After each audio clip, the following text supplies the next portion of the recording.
Constable की पत्नी और मासूम की हत्या करने वाले आरोपी कुलदीप साहू को पुलिस ने गिरफ्तार कर लिया है। झारखंड से इस आरोपी की गिरफ्तारी हुई है जिसने सूरजपुर में नृशंस हत्याकांड को अंजाम दिया।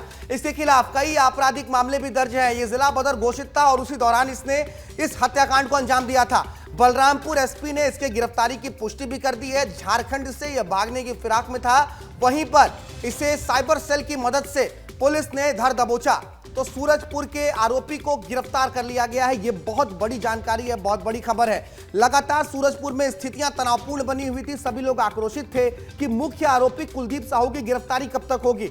जो पुलिस के अलग अलग संगठन होते हैं उन्होंने इनाम भी घोषित कर दिया था कि इनकाउंटर कर दिया जाए, सब कुछ कर दिया जाए। तो 4 तस्वीरें हम आपको दिखाते हैं। पहले 4 तस्वीरों में पूरे कहानी को समझ लीजिए।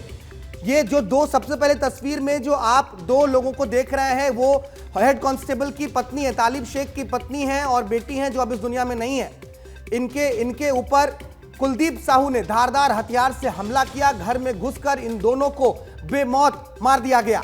क्यों? ये पूरा मसला जो था वो बहुत विवाद से जुड़ा हुआ था। किसी मामले के जो है चक्कर में किसी मामले को लेकर ही इसकी गिरफ्तारी होनी थी और जो हेड कांस्टेबल तालिब शेख है वो इनकी खोजबीन कर रहे थे। ये व्यक्ति घर पर पहुंचता है, तालिब शेख के घर में पहुंचकर, पुलिस वाले के घर में पहुंचकर ये घटना हुआ था। इसके बाद की तस्वीर देख लीजिए। फिर सूरजपुर में तनाव कैसे बढ़े। सूरजपुर में इसके घर को आग लगा दिया गया।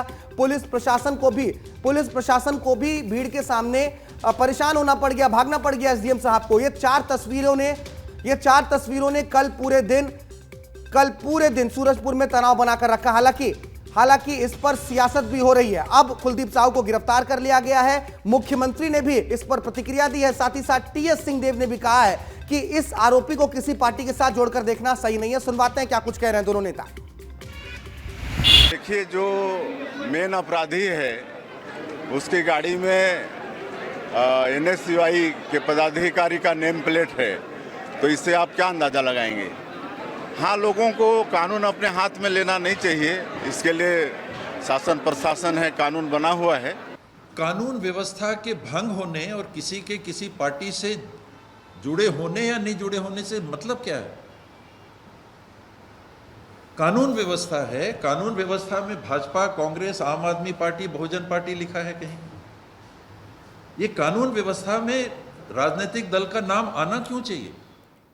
राजधानी रायपुर से हमारे सहयोगी रोहित मिश्रा हमारे साथ जुड़े हुए। रोहित के पास चलते हैं। रोहित, मुख्यमंत्री विष्णुदेव साय ने साफ कहा है कि कानून व्यवस्था को हाथ में लेने का किसी को अधिकार नहीं है। कार्रवाई हुई भी, कुलदीप साहू मुख्य आरोपी गिरफ्तार हो गया है, लेकिन गिरफ्तारी के बाद अब सियासत होनी तय है। टीएस सिंहदेव कह रहे हैं कि किसी पार्टी के साथ लेना देने से क्या मतलब है, लेकिन मुख्यमंत्री ने भी आज इस बात को अंकित किया है कि है किसी न किसी पार्टी के साथ लेना देना तो है, तभी तो गाड़ी के आगे नेम प्लेट लगा के घूम रहे हैं।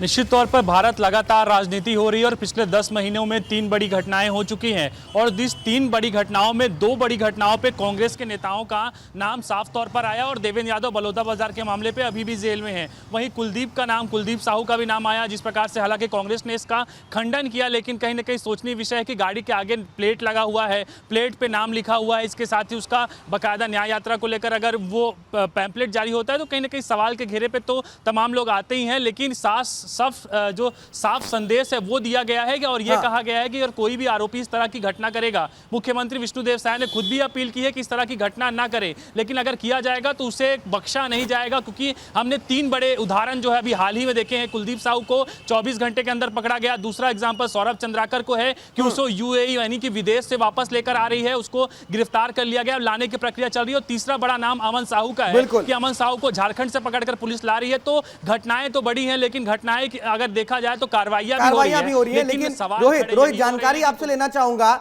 सूरजपुर में फिलहाल क्या स्थिति है? क्योंकि हमने बीते दिनों सूरजपुर को तपते हुए देखा है। भीड़ थी, आक्रोशित भीड़ थी, आईजी को वहां पर पहुंचना पड़ा। आईजी जब जमीन पर उतरे स्थिति नियंत्रण में आई। अभी तो मुख्य आरोपी भी गिरफ्तार हो गया है। क्या स्थिति वहां बनी हुई है? क्या कुछ जानकारी आपके पास? सूरज, कल रात 1:30 बजे तक सूरजपुर में तनावपूर्ण स्थिति बनी हुई थी। 600 से 700 पुलिस जवानों की पोस्टिंग थाने के आसपास और उस क्षेत्र में की गई थी, लेकिन फिलहाल आरोपी के गिरफ्तार होने के बाद में अभी कुछ हद तक मामला शांत है। अगर किसी भी तरीके से वहां पर कोई लोग इकट्ठा नहीं है और शांतिपूर्ण माहौल पे सूरजपुर अभी फिलहाल नजर आ रहा है। और लगातार अगर राजनीति बढ़ती है तो निश्चित तौर पर यह गलत रुख ना ले, यही सबसे अपील रहेगी। और अभी फिलहाल मामला वहां पर शांत है। ठीक है, बहुत शुक्रिया रोहित। तमाम जानकारी साझा करने के लिए। हालांकि अब गिरफ्तारी हो गई है तो सियासत होनी इस पर बहुत लाजमी है, देखना होगा कि बयानबाजी का दौर कहां तक जाता है। बहुत शुक्रिया रोहित तमाम जानकारी के लिए।